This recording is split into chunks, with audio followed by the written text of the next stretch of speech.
My name is Chikwe Udensi from Matane Arochukwu. I'm the systems consultant of Interpol at the National Central Bureau, and also the vice president of the International Security Association in Zurich, Switzerland. Okay, moving down to your state, Abia State, and also the governor of Abia State, His Excellency Dr. Alex Chioma Oti, made also his broadcast this morning. I don't know if you listened to it. I listened to it. Okay, so can we, do you have anything to say about his broadcast this morning? Well, he said nothing actually. He only analyzed the situations and tried to use some synonyms and antonyms. There's nothing really. He said that is what voting, and that does not mean he has not made some sizable progress in the state. This is my first time of coming to the state after a long time, and I'm satisfied to a large extent that there's massive improvement. That is beyond controversy. Anybody who says there's no improvement in Abia State is either blind or fraudulent or both. So there's a massive improvement in what we have in Abia State.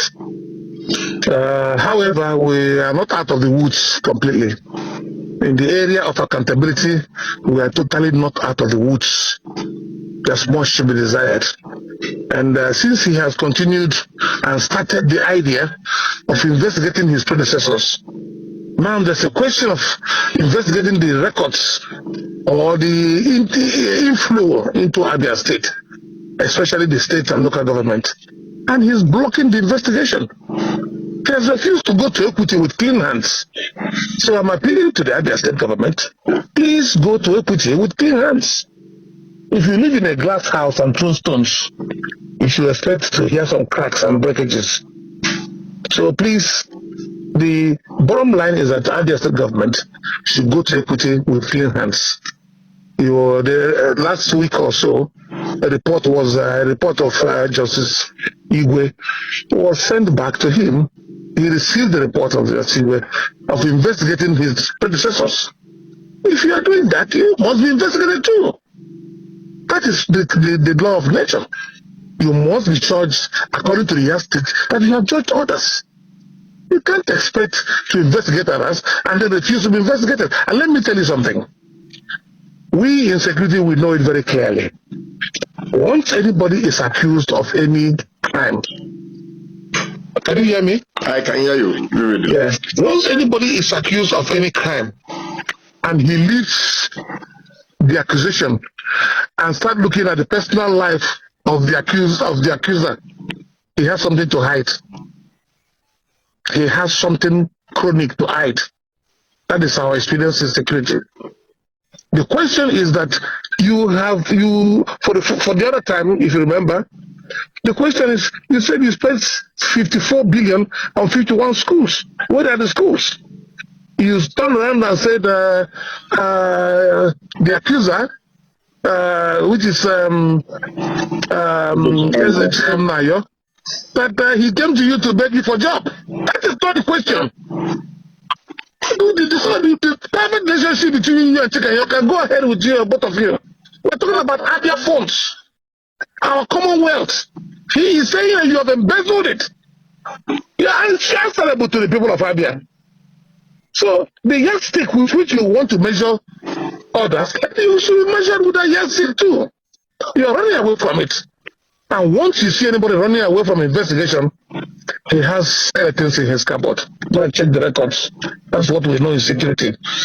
If you accuse anybody of any impropriety and he start telling you that your head is bent and you have care leg and that your mother is from somewhere else other than where you said he is from, that's not the issue. The issue is funding. People want the commonwealth of the people for which we have been trusted in your hands. You must be accountable to the people.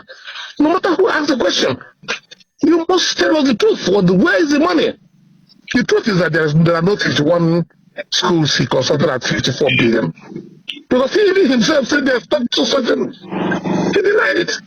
So it's either the Commissioner of Finance and the Accountant General are lying to the public, lying to World Bank, because it's a World Bank report, lying to Abians, because they don't have told us the truth.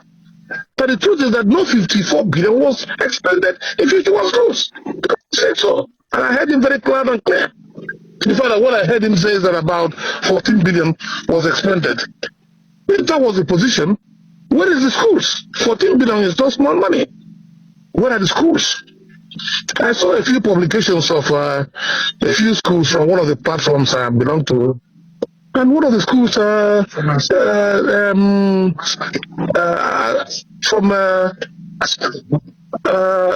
are from Asupadek, some are from UBEC. But not Asupadek. These are Asupadek and some from UBEC. Some of our old schools that were constructed by federal agencies. Asupeb, not Asupeb. Asupeb. So how can you now go? How can you now, in good conscience, display those kind of schools as having been built by you? That is the frightening thing. Like you know, we have commenced the process of getting an order of mandamus to compare them, to release the records. Let us see where the local government funds have gone to. As I moved around Abia State, I saw that there improved infrastructure development in terms of roads, but then the rural roads, which local governments are in charge, nothing has happened there. And the question is, given the enormous funds coming into the local government today, over 400 million per month per local government, where are these funds? And when you ask the local government, they say go and ask the state. And they don't want to be quoted. That means something negative, something unacceptable, some level of impropriety is going on. That's the only way to describe it. And people like us have enough courage to call things by their proper names. Address the government, go to equity with clean hands. Okay, thank you. Okay.